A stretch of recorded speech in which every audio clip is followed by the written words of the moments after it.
আসসালামু আলাইকুম। আপনারা যে যেখানে আছেন, আমি আজকে মদিনা এই মসজিদে নববীর পাশে নামাজ পড়লাম জোহরের। তারপর নামাজ পড়ে দেখলাম অনেকজন মানুষ খাবার নিচ্ছে, তো আমি ওদের সাথে লাইনে দাঁড়ালাম, দেখলাম কি খাবার দেয়।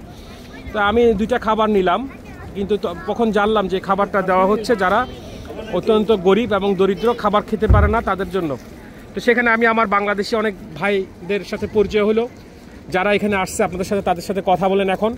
তাদেরকে কিভাবে দালালরা প্রতারিত করেছে, কিভাবে দালালরা চাকরির লোভ দেখায় টাকা নিয়ে এখানে আনছে কিন্তু কাজ দিচ্ছে না। এবং তাদের একটা কোম্পানির নাম হলো AB establishment limited, government approve recruiting license number RL6018। তো এই যে কোম্পানিগুলো এই ধরনের দুই নম্বরই করতেছে, এরা এই যে ইয়ং স্টার, এই বয়সী ছেলেরা এই দেখেন এখানে বসে খাচ্ছে। এরকম কষ্ট করে কি আপনারা বাংলাদেশে কখনো কেউ খাইছেন?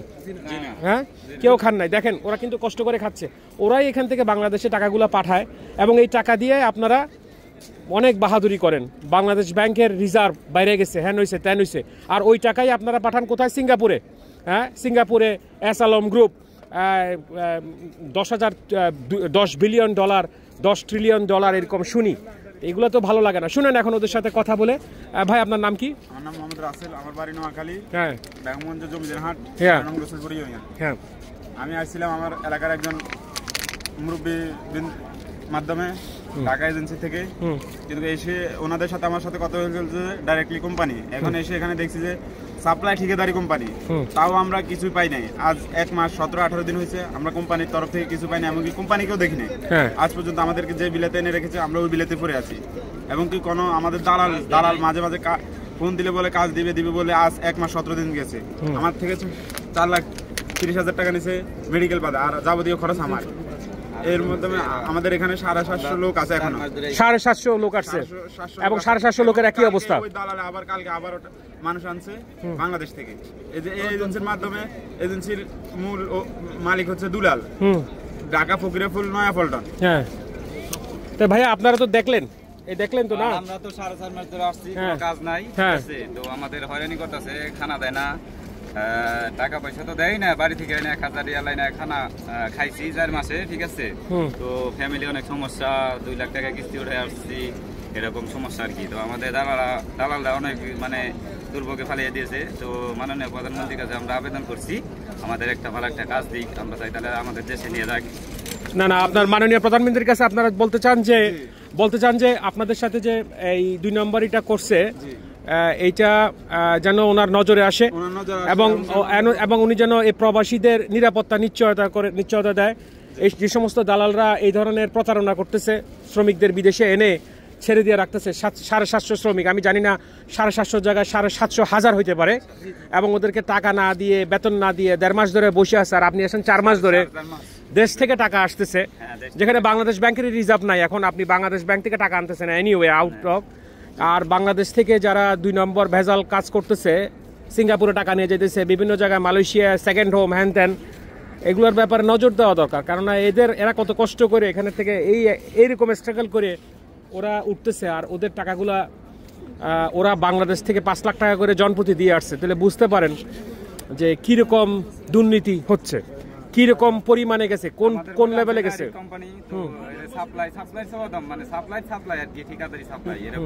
এটা তো আপনাদের ছেলেদের কথা বললেন, মেয়েদের কি অবস্থা? মেয়েদের কিছু সংবাদ কিছু জানেন? মেয়ে আসে নাই না?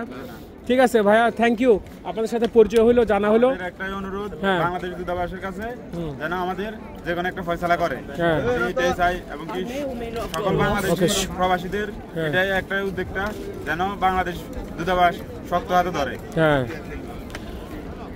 এটাই হলো আল্লাহ পাক যেন আমাদের এই দূতাবাসদেরকে একটু, দূতাবাসের ইয়াদেরকে এবং আমাদের যারা পররাষ্ট্র মন্ত্রণালয় আছে তাদেরকে যেন একটু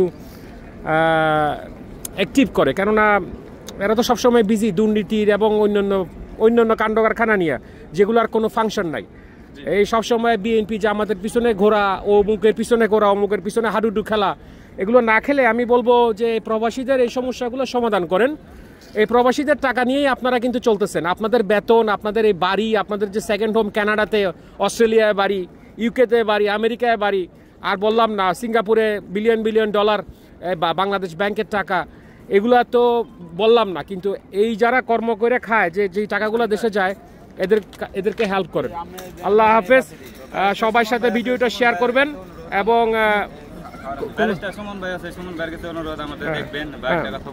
ব্যারিস্টার সুমন ভাই এখন আওয়ামী লীগের একজন অত্যন্ত প্রতিষ্ঠিত নেতা। ওনার এখন এমন কিছু করবেন না যাতে ওনার সুনাম নষ্ট হয়। প্রধানমন্ত্রীর বিরাগ ভাজন হোক বা আওয়ামী লীগের বিরাগ ভাজন হোক, ওনার এখন পোস্ট দরকার। ওনার এখন ইয়া দরকার নাই। ওনার এখন কি বলে, ওনার এখন আপনাদেরকে দরকার নাই। কেননা ওনার তো যে জায়গার কাজ হয়ে গেছে, উনি চাইছিল এমপি হইতে, ওনাকে এমপি হয়ে গেছে। এখন ওগুলা আমি কিছুটা লাইভে দেখলাম যে উনি প্রবাসীদের জন্য অনেক চেষ্টা করতেছে। আমি তাদের ওনাকে চেষ্টা করতে হবে না, চেষ্টা করতে হবে বৈদেশিক মন্ত্রণালয়, স্বরাষ্ট্র মন্ত্রণালয়, পররাষ্ট্র মন্ত্রণালয়। যে সমস্ত দালাল, আপনি হাতটা নামান, যে সমস্ত দালাল এই কাজগুলা করতেছে, সেই দালালগুলাকে আপনারা চিহ্নিত করেন। এই দেখেন দুইজন ভাই ড্রেস পরে আসছে, ইভেন জামা কাপড়ও নাই। ওই একটা হ্যাঁ, এই বাংলাদেশের এজেন্সি, এবং এজেন্সির নাম দিছে RL618। হ্যাঁ, তো এই দালালদেরকে যদি বন্ধ করতে হয়, এটা প্রবাসী কল্যাণ সংস্থা এবং বৈদেশিক মন্ত্রণালয় এবং পররাষ্ট্র মন্ত্রণালয় এবং স্বরাষ্ট্র মন্ত্রণালয়, এদেরকে জয়েন্টলি কাজ করতে হবে যাতে এই সমস্ত দালালরা এই শ্রমিকদের এখানে এনে এই অবস্থার মধ্যে না ফেলে। ওরা অনেক জায়গায় ভালো জায়গা যেতে পারতো, ওরা এখানে সৌদি আরবে আসলে ওরা মালয়েশিয়া যেতে পারতো, মালয়েশিয়া না গেলে সিঙ্গাপুরে যেতে পারতো, একটা কাজ নিয়ে 5 লাখ টাকাও গেল, কাজও নাই। এখন এখানে খাবারও খাইতেছে, দেখেন কোথায়। এরকম করে আপনারা দেশে, বাংলাদেশে কোথাও কেউ খাবার খাবেন? এই আল্লাহ পাকের ঘরে মদিনাতে আইসা ওরা এরকম করে খাচ্ছে। আল্লাহ আর কেউ না দেখলেও আল্লাহ পাক ওদেরকে দেখবে, আল্লাহ পাক ওদেরকে খাওয়াচ্ছে। হ্যাঁ, কিন্তু এই যে দেশের হ্যাঁ 5 টাকা দিছে খাওয়ার জন্য, 15 দিন পরে গেছিলাম, ম্যানেজার 5 টাকা দিছে খাওয়ার জন্য, 8 জনকে 40 টাকা দিছে মোট। হ্যাঁ, 5 টাকা দিয়ে কি খাবেন? 5 টাকা দিয়ে তো একটা পানির বোতলও পাবেন না। একটা পানির বোতলের দামও তো 5 রিয়াল বা 10 রিয়াল। একটা ভালো কিছু হ্যাঁ, মানে হ্যাঁ, এমন অবস্থা যে খাওয়ার টাকা পর্যন্ত দিতেছে না।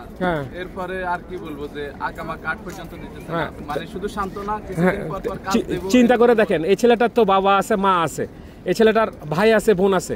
ওরা যখন দেশে জানবে যে তার ভাই 2 বেলা খাইতে পারতেছে না বা 1 বেলা খাইতে পারতেছে না, সকালের ব্রেকফাস্ট তো বাদই দেন, সকালের যেটা নাস্তা খান দেশে আপনারা, ওইটা বাদই দেন, ওরা ওইটা খাইতে পারতেছে না, আপনার কেমন লাগবে?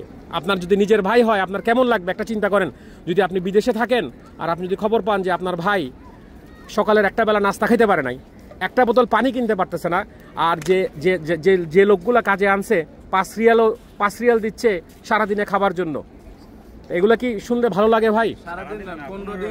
15 দিনে 5 রিয়াল দিছে, 15 দিনে 5 রিয়াল দিছে। তা আপনি বুঝে দেখেন, এই সমস্ত দালালরা বাংলাদেশে কোটি কোটি টাকা মারতেছে, আর ওই টাকাগুলো আসতেছে কোথায়? এখানে সৌদি আরবে আসতেছে টাকাগুলা।